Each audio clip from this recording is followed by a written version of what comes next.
Hai, jumpa lagi bersama Bu Guru pada video pembelajaran kali ini. Guru berharap kalian semua masih tetap semangat untuk menyaksikan setiap video pembelajaran yang akan Bu Guru sajikan.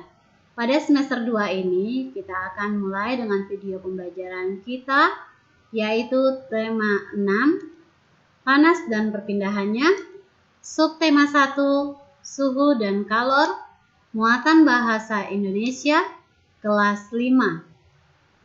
Kita masuk pada tujuan pembelajaran.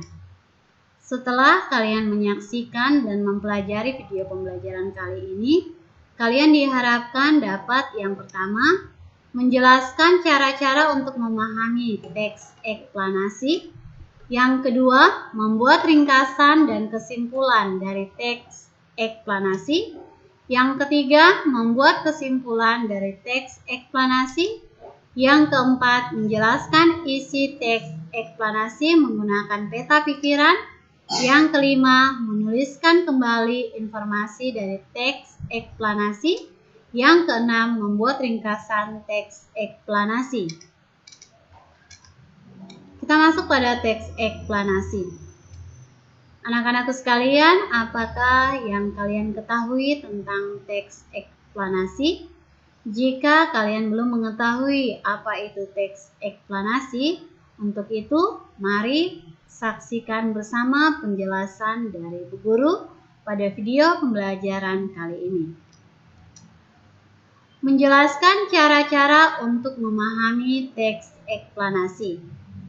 Teks eksplanasi merupakan teks yang berisi penjelasan tentang berbagai peristiwa yang terjadi di sekitar kita, seperti fenomena alam, sosial, dan budaya. Teks eksplanasi disajikan harus sesuai fakta. Teks eksplanasi memiliki struktur yaitu pernyataan umum, deretan penjelasan, dan kesimpulan. Kita masuk pada cara-cara untuk memahami teks eksplanasi ialah yang pertama, menentukan kata kunci. Kata kunci adalah kata yang berisi informasi penting pada sebuah kalimat dan sering muncul di dalam teks. Kata-kata kunci biasanya terdapat dalam judul dan isi teks. Dalam pencarian informasi, kata-kata kunci dapat diperluas dan dipersempit, yang tujuannya agar informasi yang diperoleh tepat sasaran. Yang kedua, menjawab pertanyaan-pertanyaan yang berkaitan dengan teks. Informasi penting dari teks dapat ditemukan dengan menjawab pokok-pokok pertanyaan. Kata tanya yang digunakan antara lain kata tanya apa, kapan, di mana, siapa, mengapa, dan bagaimana. Untuk lebih jelasnya, simaklah teks berikut ini. Energi panas adalah sebuah energi yang menghasilkan panas. Benda yang dapat menghasilkan energi panas disebut sumber energi panas. Sumber energi ini bisa berasal dari alam, adalah matahari. Matahari merupakan sumber energi panas terbesar di bumi. Semua makhluk hidup memerlukan energi panas dari matahari. Sebagai contoh, tumbuhan memerlukan sinar matahari untuk membantu dalam proses fotosintesis tumbuhan. Makanan yang dihasilkan dari fotosintesis tumbuhan berfungsi sebagai sumber energi untuk hewan dan manusia yang mengkonsumsinya.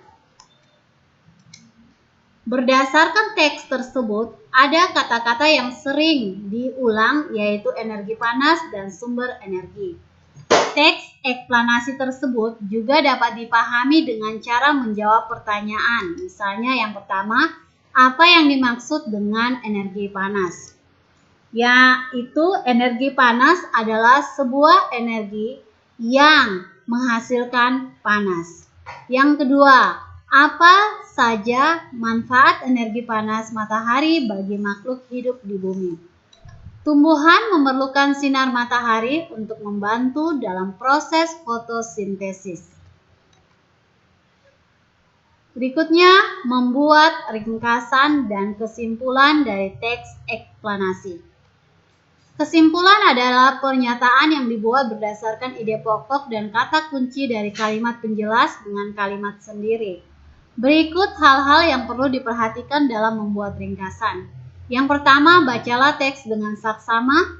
Yang kedua, catatlah setiap gagasan utama dari setiap paragraf. Yang ketiga, ubahlah gagasan utama menjadi kalimat efektif. Yang keempat, rangkailah kalimat-kalimat tersebut sehingga menjadi paragraf yang padu. Yang kelima, pastikan kamu menggunakan kosakata baku dan ejaan yang sesuai dengan pedoman umum ejaan bahasa Indonesia. Setelah membuat ringkasan, kita dapat membuat kesimpulan. Kesimpulan merupakan pendapat terakhir yang mengandung informasi berdasarkan uraian sebelumnya. Kesimpulan dibuat agar informasi yang diperoleh dapat mudah diingat dengan cara mencatat informasi penting dalam teks. Simaklah teks berikut ini. Pernahkah kamu merasakan panas tubuhmu? Tentu kamu pernah meletakkan tangan di kening ketika sedang demam. Dalam kehidupan sehari-hari, ukuran derajat panas atau dinginnya suatu benda atau ruang dikenal dengan istilah suhu. Permukaan tangan kita tidak dapat mengukur suhu secara akurat. Terdapat suatu alat yang digunakan untuk mengukur suhu secara tepat dan dapat digunakan secara internasional, yaitu termometer. Termometer memiliki suatu standar antara lain Celsius, Reaumur, Fahrenheit, dan Kelvin. Dalam kegiatan sehari-hari, kita biasanya menggunakan termometer dengan satuan Celsius. Contoh ringkasan berdasarkan teks tersebut. Suhu adalah ukuran panas atau dinginnya suatu benda. Setiap benda atau ruangan dapat diukur suhunya menggunakan termometer. Ada banyak satuan ukur untuk mengukur suhu, yaitu Celsius, Reaumur, Fahrenheit, dan Kelvin. Contoh kesimpulan berdasarkan teks tersebut. Jadi, panas atau dinginnya suatu benda dinamakan suhu. Suhu dapat diukur dengan menggunakan alat yang bernama termometer. Ada berbagai macam satuan termometer yang biasanya digunakan dalam kehidupan sehari-hari. Tetapi satuan yang umum digunakan adalah satuan Celsius. Membuat kesimpulan dari teks eksplanasi. Kesimpulan dapat dibuat berdasarkan pernyataan-pernyataan yang ada. Perhatikan contoh berikut ini. Kesimpulan dari dua pernyataan. Pernyataan pertama, panas dapat mempengaruhi perubahan suhu benda. Pernyataan kedua, panas juga dapat mempengaruhi perubahan wujud benda. Kesimpulan, panas dapat mempengaruhi perubahan suhu dan wujud benda. Menjelaskan isi teks eksplanasi menggunakan peta pikiran. Konsep teks eksplanasi dapat dijelaskan menggunakan peta pikiran. Peta pikiran merupakan suatu cara mencatat yang kreatif, efektif, dan secara harfiah dapat memetakan pikiran-pikiran kita. Cara membuat peta pikiran: yang pertama, tentukan ide pokok dari teks yang disajikan. Yang kedua, catatlah kalimat penjelas dari ide pokok tersebut dalam bentuk poin-poin. Yang ketiga, setelah itu barulah kamu dapat menuliskan ide pokok dan kalimat penjelas tersebut ke dalam suatu bagan peta pikiran. Simaklah teks berikut ini. Dampak negatif interaksi manusia dengan lingkungan alam. Kehidupan manusia tidak dapat dipisahkan dengan lingkungannya. Keduanya saling berpengaruh satu dengan yang lain karena adanya hubungan timbal balik. Interaksi atau hubungan manusia dengan lingkungannya dikarenakan manusia memiliki kebutuhan hidup yang sifatnya tidak terbatas, sehingga timbul dorongan dari dalam diri manusia untuk memanfaatkan sumber daya yang ada. Jumlah manusia semakin meningkat, maka semakin banyak pula kebutuhan yang harus dipenuhi. Di alam telah tersedia berbagai bahan kebutuhan manusia yang disebut dengan sumber daya alam. Sumber daya alam yang dapat diperbaharui yaitu sumber daya alam yang selalu tersedia meskipun telah dimanfaatkan secara terus-menerus. Contohnya adalah tumbuhan, hewan, air, sinar matahari, dan udara. Namun ada juga sumber daya alam yang tidak dapat diperbaharui yaitu sumber daya alam yang akan habis jika digunakan terus-menerus. Contohnya adalah minyak bumi. Sumber daya alam diciptakan oleh Tuhan agar dapat dimanfaatkan oleh manusia untuk memenuhi kebutuhannya. Namun, sangat disayangkan, terkadang perilaku manusia dapat menyebabkan bencana alam dan merusak lingkungan. Contoh perilaku manusia yang merugikan lingkungan dan menyebabkan bencana adalah kebiasaan membuang sampah sembarangan. Kebiasaan tersebut menyebabkan saluran air akan tersumbat oleh sampah, sehingga pada musim penghujan, air akan meluap ke permukaan dan mengakibatkan terjadinya banjir. Selain banjir, dampak negatif yang ditimbulkan oleh interaksi manusia terhadap lingkungan adalah bencana tanah longsor. Hal ini disebabkan oleh ulah manusia yang sering melakukan penebangan hutan secara liar tanpa ada usaha penanaman kembali. Contoh peta pikiran berdasarkan teks tersebut. Dampak negatif interaksi manusia dengan lingkungan alam.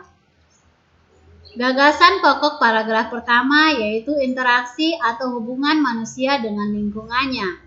Kedua, di alam telah tersedia berbagai bahan kebutuhan manusia yang disebut sumber daya alam. Dan yang ketiga, ulah manusia yang sering melakukan penebangan hutan secara liar tanpa ada usaha penanaman kembali. Kata kunci gagasan pokok yang pertama yaitu interaksi atau hubungan manusia dengan lingkungannya. Yang kedua, saling berkaitan. Sedangkan gagasan pokok paragraf kedua memiliki kata kunci yaitu sumber daya alam. Dan yang ketiga yaitu ulah manusia. Menuliskan kembali informasi dari teks eksplanasi.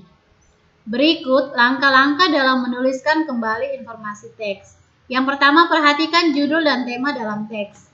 Yang kedua, tentukan gagasan pokok setiap paragraf dalam teks. Yang ketiga, kembangkan gagasan pokok menjadi sebuah cerita yang padu menggunakan bahasamu sendiri. Yang keempat, saat menuliskan kembali perhatikan keruntutan informasi yang kamu peroleh. Selanjutnya, membuat ringkasan teks eksplanasi. Ingat, ada hal-hal yang harus diperhatikan dalam meringkas teks eksplanasi. Yang pertama, membaca judul teks terlebih dahulu untuk mengetahui gambaran informasi secara keseluruhan. Yang kedua, dengan membaca cermat, kita dapat menggali informasi teks lebih dalam sehingga dapat memahami isi teks. Sekian penjelasan dari Ibu Guru pada video pembelajaran kali ini. Sampai berjumpa lagi di video pembelajaran berikutnya. Sekian dan terima kasih.